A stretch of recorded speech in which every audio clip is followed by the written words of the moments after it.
We have heard traffic on the scanner telling us that she is here in Springfield, that she is safe, and I want to show you what's happening live right now.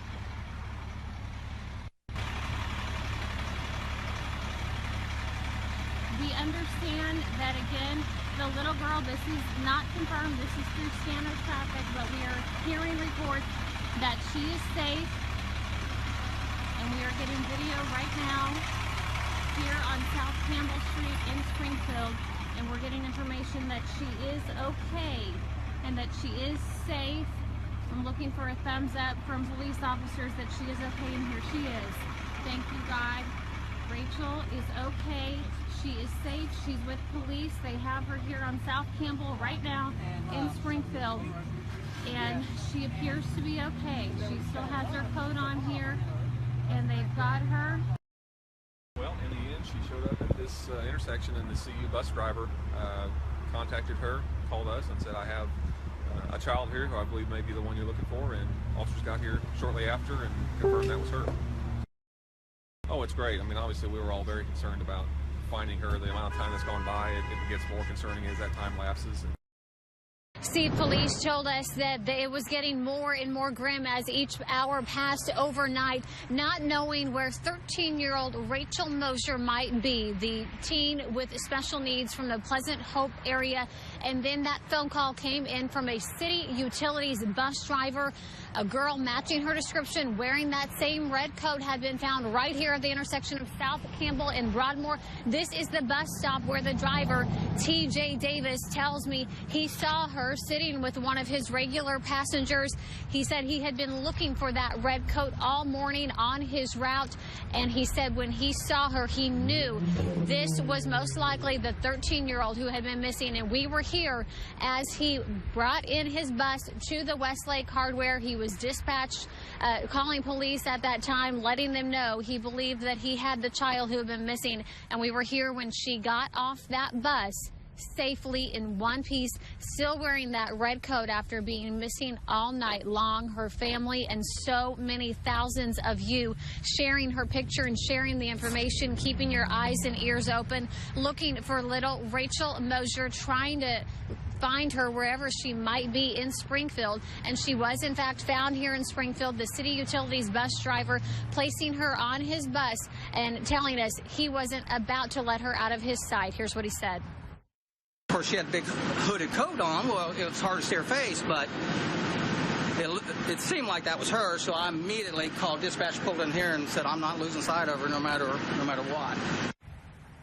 TJ Davis was emotional, that city bus driver. He was in tears. He's been doing this job for 21 years, never had an experience quite like this. But he said from 5 a.m. on, he had his eyes out for that little girl, and he found her right here in Springfield on South Campbell, pulled into the Westlake Hardware and called police. Police were here within a matter of minutes. We saw them pull in again. As you saw, the little girl getting off the bus seemed to be safe, and they made contact with her family this morning. We'll have much more for you coming up tonight at 5 and 6, but for now, we are live in Springfield. Emily Wood, KY3 News. Thanks, Emily. Over on our KY3.com and our KY3 Facebook page, we have coverage of Rachel Mosier being found late this morning. We'll have some pictures of the location again for you. We'll hear more from the bus driver who spotted her at the bus stop. Make sure that you share this story with your friends. In other news, Greene County deputies are I'm still shaking because it just made me nervous. A girl with special needs missing for more than 14 hours in the cold, found safe. The incredible account from the bus driver who brought her to safety. The amount of time that's gone by, it gets more concerning as that time lapses. And what police know about the cold night the teen spent away from home. And good evening to you. I'm Emily Wood. I'm Ethan Forhetz. It was a city utilities bus driver and a bus rider who found 13-year-old Rachel Mosier safe this morning. Yeah, the teen who has special needs had been missing since around 8 o'clock last night. That's when police say she left her grandparents' house following an argument, and the all-out search began. I'm elated. I mean, another prayer answered. We were there when police showed up to escort 13-year-old Rachel Mosier off a city bus and back home to her family.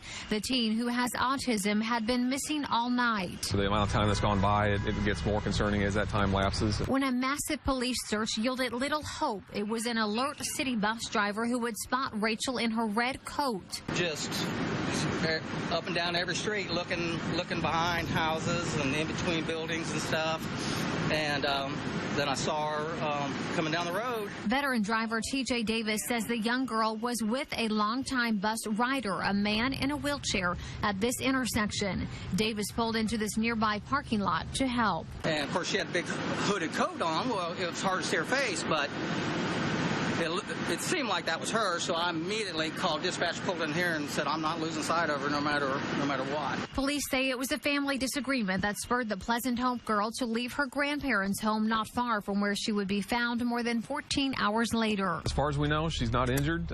She's obviously a little bit uncomfortable. She's been, not home for the night. Police contacted the family to return Rachel home in time for Christmas.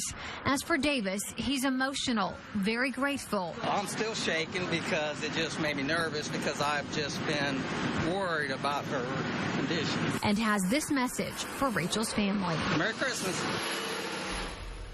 Police tell me the teen wasn't hurt. They haven't said where she was overnight, though. You can watch the moment that bus driver brought her to safety on Facebook. We were there even before police got there and streamed the entire thing live.